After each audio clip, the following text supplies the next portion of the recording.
everyone. I'm Kirsten, and I am here with my brother Daniel, and we're going to be talking a little bit about discipleship and wanted to invite you guys in on our conversation.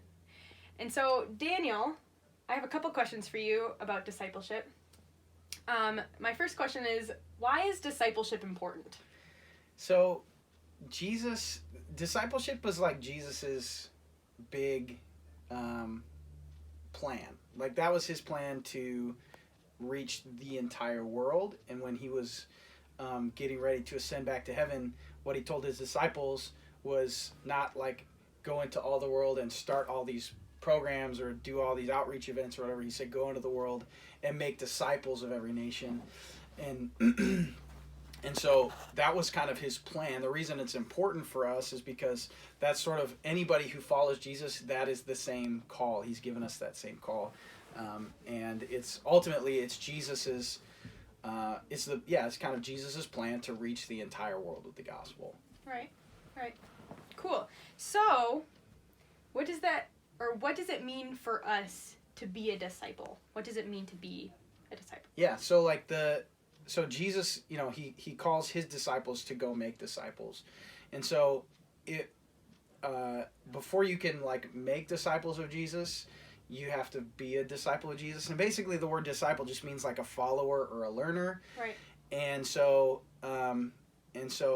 that can look a lot of different ways, but basically it just means if I am a disciple of Jesus, it means I follow him, I'm learning from him, and I'm just learning how he does life and how he responds in situations.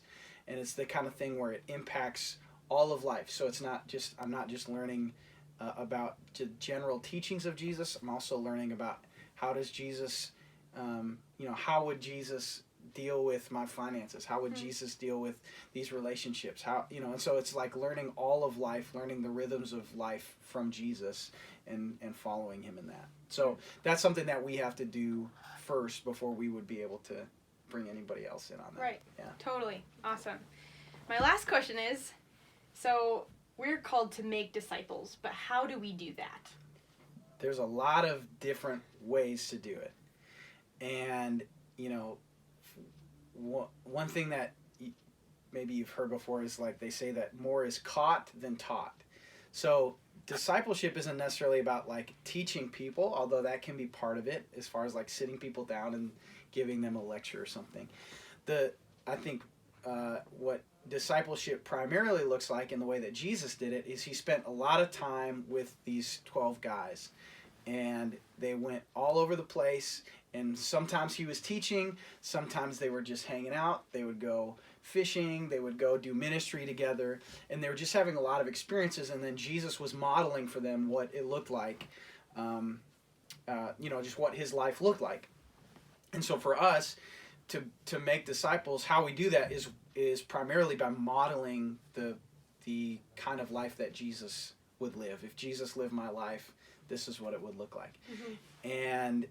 And so that can happen in simple ways, in sort of condensed moments where it's like I'm with this person for maybe an hour a week, but during that hour, I'm discipling them by modeling them what it looks like if Jesus was living my life right now.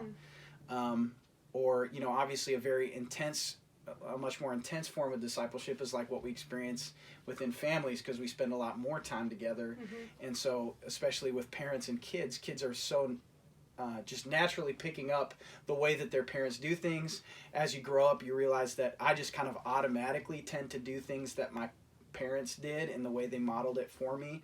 And so those are a lot of different ways, but ultimately it just looks like living a life on display so other people can see it, and kind of having some intentionality behind that in the way that you live so people can see the life of Jesus coming out of you. Cool. Yeah. Well, sweet. Well, thank you, Daniel. You're welcome.